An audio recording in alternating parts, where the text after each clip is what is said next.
What's up, guys? Welcome back to the channel. Welcome to another video. This is going to be absolutely hilarious. This is an exchange between Eric Swalwell and Ben Shapiro. So Eric is basically asking Ben about Project 2025 and how he feels about it. I don't know why, even though Donald Trump has not endorsed Project 2025, but that's irrelevant. They're doing this because there's no real news. Every mainstream media outlet is focusing on Joe Biden and his cognitive decline. So everybody else is trying to find news that will derail them from paying attention to Joe Biden. And that news is Project 2025. That's literally all that you've been hearing for the last few days, especially after that debate. So this exchange is absolutely hilarious. Watch it to the end, and then I'll be back after the clip to give you guys my take. Mr. Swalwell. Thank you. Mr. Shapiro, thank you for joining us today. I think it is important that you're here as one of the leading conservative voices in the country. And the country has, in the last couple of weeks, talked a lot about and Googled Project 2025. It's one of the most Googled search terms right now. And you're not going to get any censorship from me. So I just wanted to know, from your perspective, I think it would help us understand on just like a scale of 0 to 100%, how much do you support Project 2025? I think, like President Trump, I haven't looked all that deeply at Project 2025, but it seems that Democrats on this committee, sort of like Peter Pan and Tinkerbell, if they say Project 2025 enough, their presidential candidate becomes alive again. And so, well, let's just talk about pieces of it, and I guess you can tell me if you support it. You probably want less bureaucracy, right? I do. I want less bureaucracy. You want more efficiency? I do. I want more efficiency. You want taxpayer money spent wisely? I do. Congrats on becoming a Republican. Yeah. Yeah. My parents would be proud. Mass deportations, it calls for that. Do you support that part? I support the deportation of any illegal immigrant who's in the United States who is not of benefit to the generalized American public. So if they're picking agriculture that puts food on the tables of everyday Americans, they've never committed a crime inside the United States, they didn't come across with documents, should they be deported? If they have not paid taxes and if their draw on the taxpayer benefits are larger than the contribution they're making to the economy, or if they're involved in criminal activity, they should be deported. How do we measure that? The same way that the IRS measures my income every year. It seems like if the IRS can track down every aspect of every receipt that I've ever submitted, and So they can do if they so were for willing to hundreds pay- of millions of other Americans, they can do that for illegal immigrants as well, except for the fact that no one knows how many are in the country thanks to this administration. So you would be cool with creating a system where they could pay those taxes if they wanted to, and then stay and work and put food on our table? It depends on how long it would take for them to pay the taxes, and they would also have to go presumably to the back of the line, although I'm not sure why I'm testifying about immigration policy at this point. How about banning the abortion pill? That's part of Project 2025. Do you support that part? I think that that's a state-by-state issue on a personal level. I'm just asking you. Sure, I'm a fully pro-life person, which means that I'm not in favor of the distribution of the abortion pill. Banning same-sex marriage, what about that part? I am in favor of traditional marriage between a man and a woman, and I'm perfectly fine with anyone having any sort of voluntary sexual arrangement they seek. That's a different thing from whether the government should attach benefits to that personal relationship. But you think it's a sin to have same-sex marriage? I mean, I'm confused. Are you asking me as a religious Jew what I think about biblically? I'm just asking, is it a sin to be gay? Is it a sin to be gay? I mean, how long do we have here? 2 minutes? I mean, if the basic idea is that sexual orientation is up for government regulation, I'm not in favor of the government regulating the private consenting sexual activity of adults. That is a different thing, once again, from whether the government ought to engage in actual benefits for particular sexual arrangements that adults make. But again, just you to me, is it a sin or not?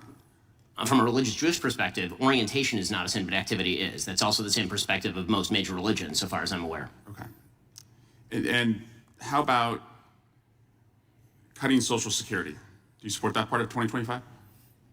I'm not sure what Project 2025's position on Social Security is. I'm in favor of the restructuring of Social Security along the lines of privatization and lowering and increasing the retirement age, because you, as well as every other congressperson, knows Social Security is going to go bankrupt, and yet everyone seems to have an interest in lying about it for the next decade and a half until we have to take austerity measures or radically increase inflation or taxes. And bans against books about slavery. Do you support that part about Why would I possibly be in favor of bans about books about slavery? That would be absolutely ridiculous. What I am in favor of is the idea that school libraries should be able to make decisions along the lines of what exactly is appropriate for, say, a 7th grader and whether they ought to be treated to cartoons and genderqueer. That's not quite the same thing. And just because we found some receipts, you did say, I think homosexual activity is a sin. Yes, I'm a religious Jew. I'm That's sure true. there's a genetic component. You found me out. Orientation.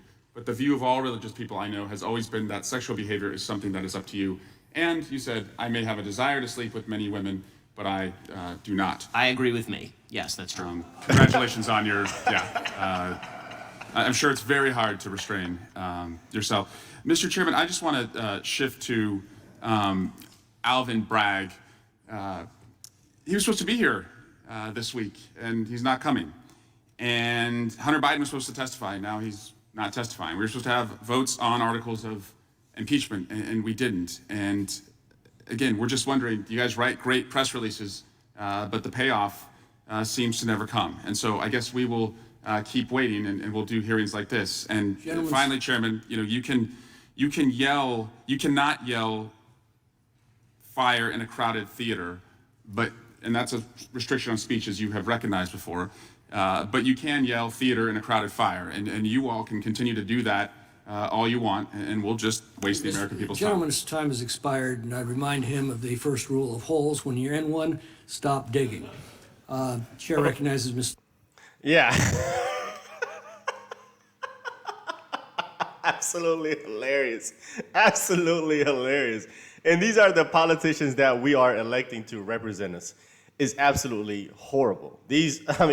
Let's go back. We got to get into the comment section because I know they're absolutely hilarious. But here's the thing, before we get into the comment section.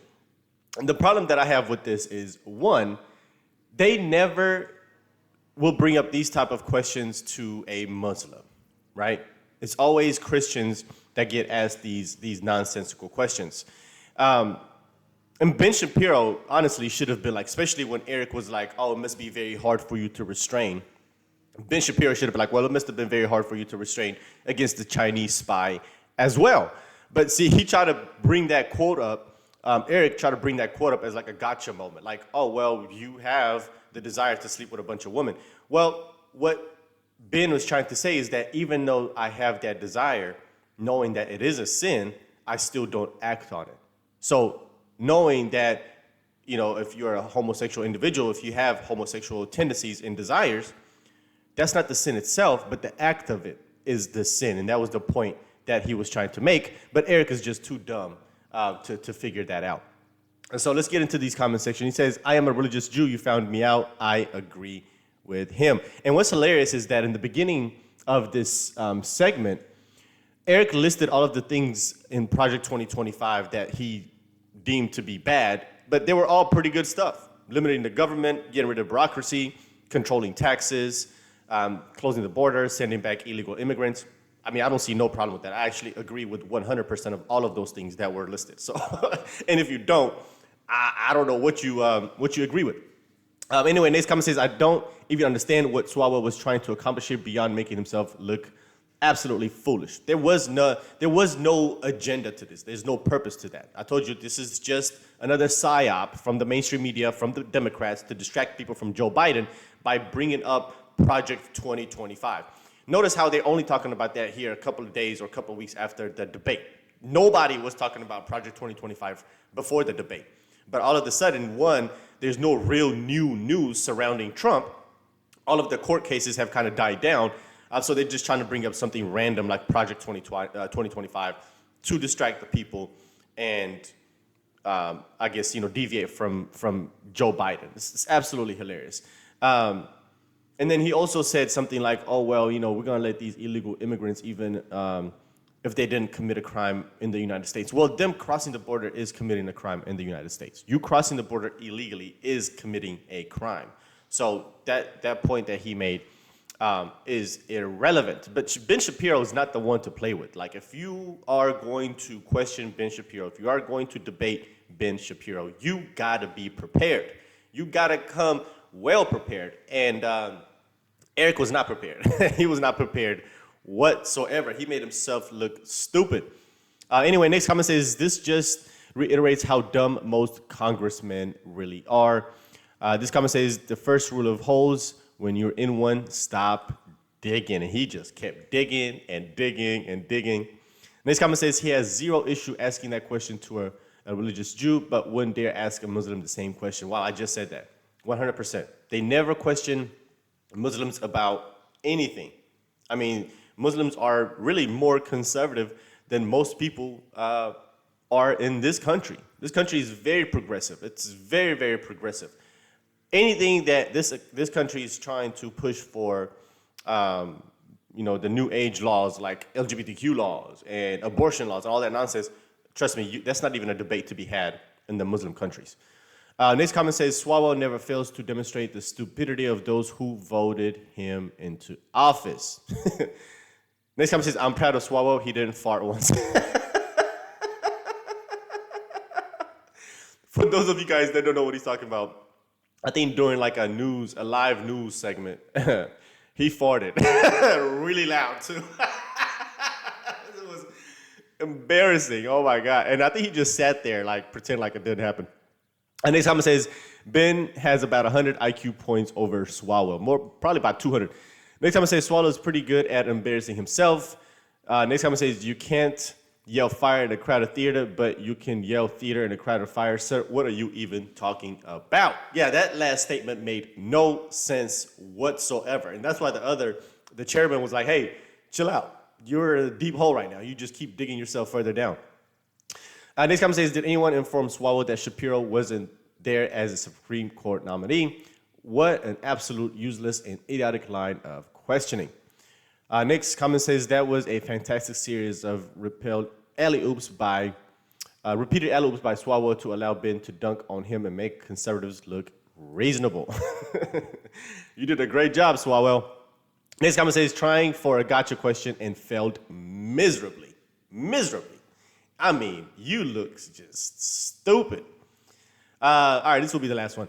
This comment says, so let me get this straight. This was a hearing on government's influence on big tech censorship, and Ben was here to talk about the effects of his company. That's right. So he was there as a representative for the Daily Wire to discuss how the government is controlling speech, especially going after media companies and by telling them to do certain things. But anyway, so Swalwell decides to use his time to not talk about the issue and instead ask a bunch of random questions on Ben's beliefs. Then he claims that this whole hearing is theater. You can't turn something into theater and then complain about it. 100%. 100%. So I thought this was hilarious. I wanted to share with you guys, watch it together, and give my take on it. But let me know what you guys think. Let's talk about that in the comment section down below. And of course, guys, if you enjoy my content, hit the like button, subscribe to the channel, follow the page. And of course, hit that notification bell so you get reminded every time I bring a video. I try to bring 1 or 2 videos every day per day, so you don't want to miss out. I'll see you guys on the next one. Peace.